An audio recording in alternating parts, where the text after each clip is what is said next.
You ready? Get ready for a countdown. All right. So, full disclosure before we get into this is no longer my project. I have handed it off. So the motivation to put this together was a little bit lacking on my part. So this is going to be more of a, I don't know, Buzz of the Clown type approach than it is going to be a Walter Cronkite type thing. So, if you have questions, I'll do my best to answer them. All right, so my project, past project, was the Meridian Lake Hydroelectric Spillway. And what it basically is the state was yelling at them, and the Meridian Lake Spillway is located outside Mount Crested Butte. It's a rich district, basically filled with McMansion homes, people that are there 2 weeks out of the year who are not really concentrated on environmental friendliness. So part of this project began to also turn into how can we make them interested in this type of stuff. Where did I talk about that? So what's happening is they built this dam in the 60s. It's a spillway to protect the town from death and water coming over and Godzilla type events. And it wasn't built up to state requirements. And as the state finally got around to it 40 years later and realized, hey, we need to change things, the Mount Crested Butte Water and Sanitation District realized that there was an existing pump house on this spillway. So they thought, hey, we can put in a micro hydro system here, or we can consider it.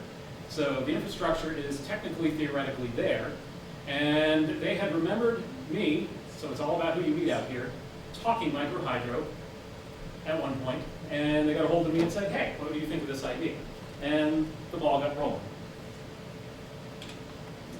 So, what am I planning to do? Technically nothing, but Brandon, the gentleman that's taking this over, possibly, maybe, will have new and great ideas. So, the one big thing to do is to organize the stakeholders to maximize outcomes. If people are not on board with the project, it's not going to happen. So, basically what I needed to do was formulate, well, PowerPoints like this to pitch to people to say, hey, why don't you jump on board? You know, why don't you get involved? And in doing that, I realized it's a very good old boy system. So rather than doing this type of pitch, it was more bring them out for a beer and smack them on the back and just talk sports. And that's how you got the support. And also to bring more of the scientific types in. There were a few of those that were on the board. Board members butt heads, Mount Crested Butte Water and Sanitation District Board. I had to create a feasibility study and clarify the costs, basically justify the whole ordeal. Is this worth it? How long will it take to pay for itself? And also as part of what my job was to find the best system at the best cost. So I don't want something that's not going to work that costs hundreds and hundreds of thousands of dollars, but I don't want the cheapest thing that's $40,000 that's not going to do anything that we want it to do. So, basically, how did I get to this project? Where did the idea come from? So, the whole idea is to save money. We install this system, and what the system does, there's a penstock that's buried in the lake behind the spillway, and that penstock feeds into a water pump system that pumps that water over to the sanitation part of this. So, and that's basically all it is. So where all this water is dropping, it's just perfect opportunity to put some kind of system in place to produce electricity. And since their bills were roughly about $1,000 a month, we would net meter that electricity to pay so they wouldn't have to have any more electrical bills. So, saving money. Current conditions. So this year was there was a lot of snow. There's a lot of just water, rain, everything. So there's just constant water flow through there, constantly right now. Water is low at this time of the year, but it'll pick up again pretty soon. So basically, they're not going to get any payoff in the summer months because there's really no water flowing, especially early fall. So, simplicity, if you want water to turn a turbine, you need water. So I need lots of water. I'm going to need local support, at least knowledge of what's going on. This isn't really going to affect them. It might bring down their bills a little bit. To the best basically problem that I could think of, the construction of the project, and most of that is going to center around the rebuild of the Meridian Lake Spillway, that it is the hydroelectric system, which is just yay large, is going to go into an area lake. They're just going to drop it off through it. So if you don't know what a hydro system is, pretty simplistic. So here's your spillway. Basically, the Meridian Lake Dam here's your penstock. That penstock basically is down on like a 40-degree angle, builds pressure, goes through the turbine. And in the case of the Meridian Lake, instead of going off and shooting down a stream, that water goes into the sanitation district. And they can turn it on and off depending on how much water flow they want to go through. So, and in this case, that electricity will just be net feedered back in, and they can use it as they so wish. So this is what the proposed system will look like. Basically, the water is going to shoot down that penstock, come on in. This will be the turbine. And then underneath here, the water will filter into the sanitation district. And there's another secondary part of the project that I never got to was should we update these 40-year-old pumps that use excessive amounts of electricity, just to sort of help offset the price and justify this a little bit more, because it is basically, max is going to be about 7 kilowatts, although it can handle up to 11, and these pumps in themselves use more than that. So when I was factoring this all together, I was still going to be pulling off the grid no matter what I did. So upgrading the pumps is going to be an essential part as this project happens. So, methods of all this, I've mentioned the feasibility study, justify the expense.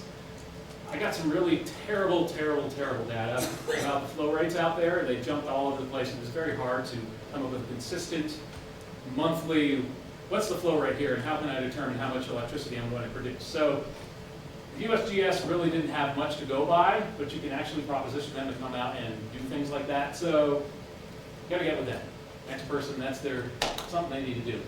So, comparing costs among competing manufacturers, this is not a big thing in the world. There's not a lot of people that make microhydro systems. There's basically Canyon Hydro, which are the only people that are willing to get back to me with everything.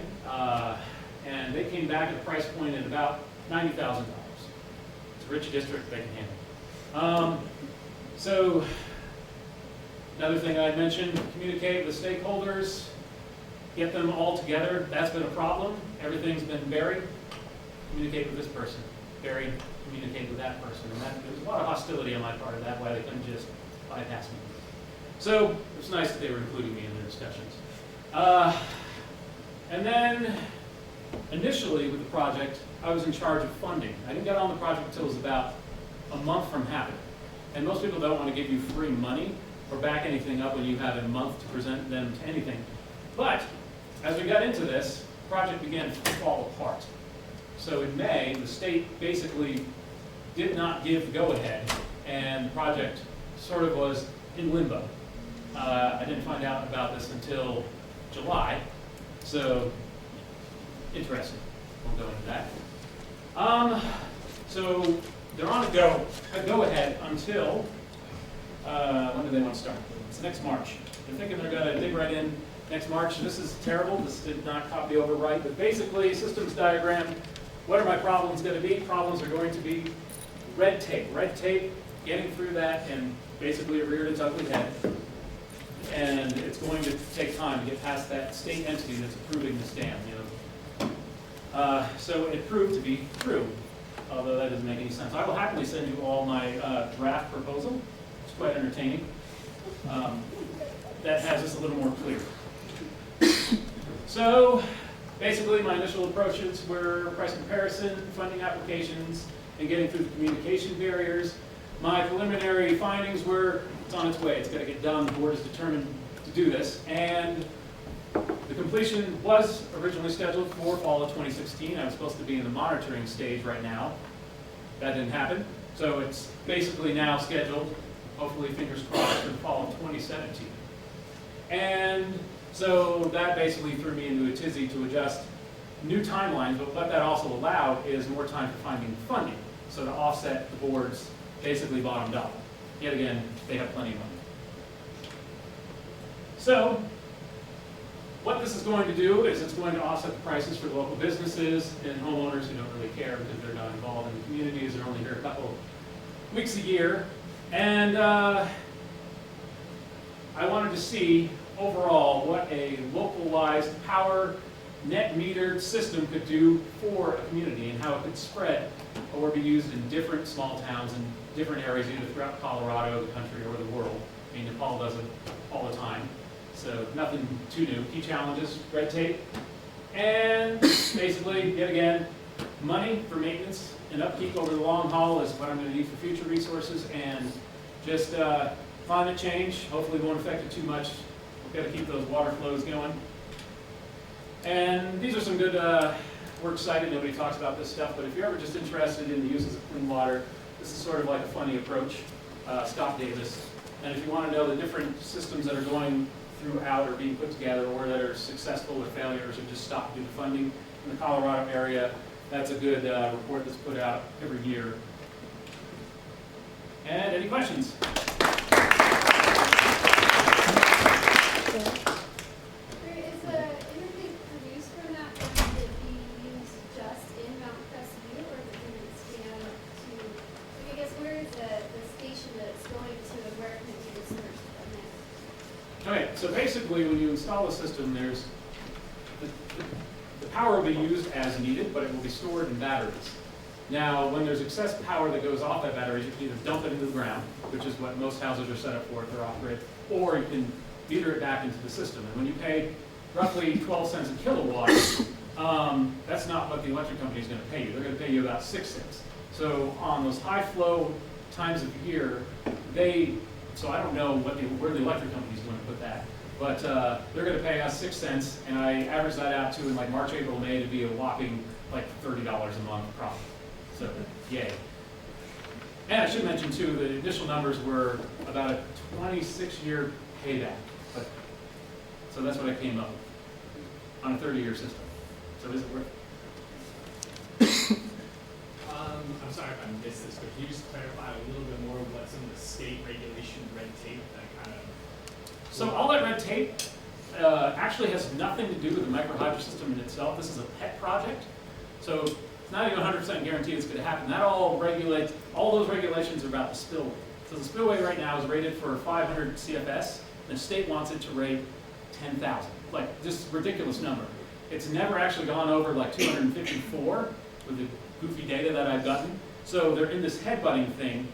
The redesign, I believe, is at 2,000 CFS right now, and the state wants it obviously up to that 10,000 point. So they're just, how high do we need to build it? How big do we need to build? Or thick? I don't know. That's not really, wasn't part of my project, but because that's not happening, this is not happening. So you talked a lot about, or a little, about working kind of within a good old boys network, and I wondered if you had any... Buying beers and brats, that worked for me. Sending emails that never got sent back was the problem. Then I would try to, I don't know if you've ever sent those emails where you'd be like, hey, mother, why haven't you replied to this? And, you go back and delete that and go, hi, I'm just re-inquiring about the email I first sent. So that was more annoying to me. And that's kind of where I've left this project. I have a lot of proposals out there. Hey, give me your estimates of what this will cost, and they're always getting back to me. So a little hostility to down. So I don't know if that really answers your question. I wasn't complaining about the good old boy approach. She's from Texas. That's all that. Barry, I'm just curious if you look at other examples in the state of other small reservoirs or anything that have implemented that same type of microhydro system, or is this kind of unique?